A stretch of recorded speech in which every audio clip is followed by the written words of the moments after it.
Good morning, welcome to Catex TV. Today is Wednesday, May 27, 2015. My name is Matt Bernat, filling in for Frank Fortunato, who is off this week.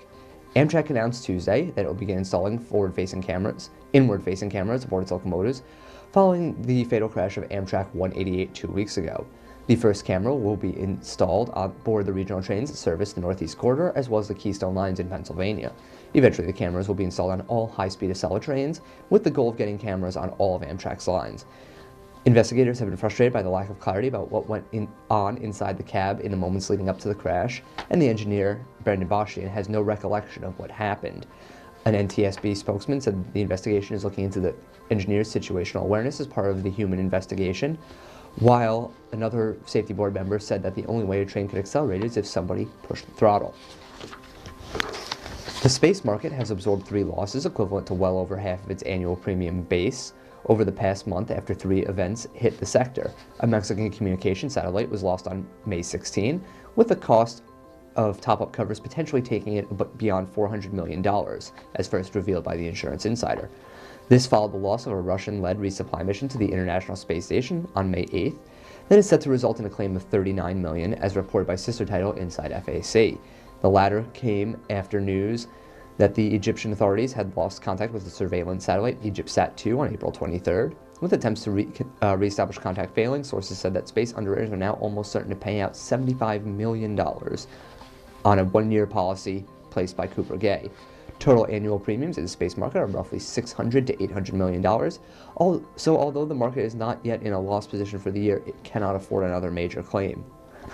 Space was a loss-marking sector in 2014 as it suffered a succession of losses, including the Antares 130 rocket, ABS-2 satellite, an Express AM-4R spacecraft, and the Amazonas 4A telecommunication satellite. Marsh was responsible for the main $389 million placement for the MEX-1 satellite.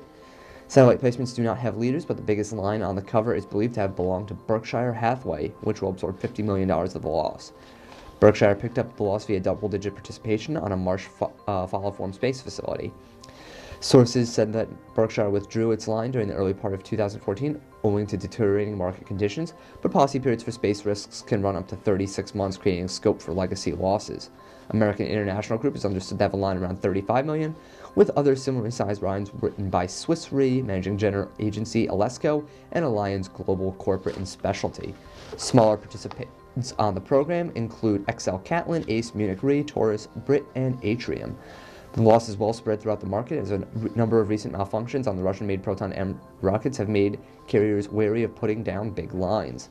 Swiss Re and Munich Re deeply employ big capacity on satellite placements, but are understood to have less than $50 million of the loss between them, with that figure skewed heavily towards Swiss Re. Marsh declined to comment on the situation. A large industrial fire broke out Tuesday at a Southwest Valley warehouse that formerly housed a supplier for Apple. Investigators believe that the blaze started near some solar panels on the roof of the large warehouse near Elliott Road in Mesa, Arizona, and much of the fire's damage was contained in that area. 40 to 50 people were evacuated after the warehouse, and the fire was reported at 11:30 a.m. local time. It took about 30 minutes for firefighters from Mesa, Chandler, Gilbert, and the Superstition Fire and Medical District to get the blaze under control. Crews were evaluating the building Tuesday afternoon to determine what structural damage the fire did, if any. Employees would not be allowed to return to the building until the facility was safe.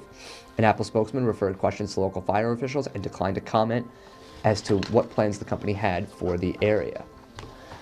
A short-lived tornado damaged several cars and injured 2 people in Beaver Creek on Tuesday. 2 people were hurt when a tornado whipped through part of Beaver Creek.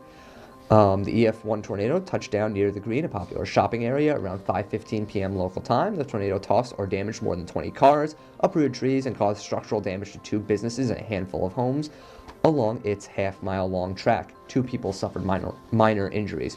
Winds from the tornado were estimated at about 100 miles per hour. The tornado rotation appeared and disappeared from radar within 3 minutes. The National Weather Service said the tornado was on the ground for less than a minute. Severe storms are possible again on Wednesday. Endurance announced that Jerome Faure will step down from the position of CEO, Global Reinsurance, on January 1, 2016, and will retire from Endurance at the end of the first quarter of 2016. Stephen Young, currently Executive Vice President, Chief Underwriting Officer, and Head of Global Catastrophe Reinsurance, will succeed him, effective January 1, 2016. Young is based in Bermuda and has been with Endurance since 2002.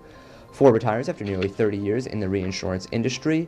John Charman, the chairman and CEO of Endurance, is very happy to have Young as a distinctly qualified successor to take over the role. That's the news for today. Thank you for watching. If we have any important breaking news, we will come back on and tell you. Don't forget to follow our Twitter account at Catex TV for any more news updates. Thank you for watching. Have a nice day, and we will see you tomorrow.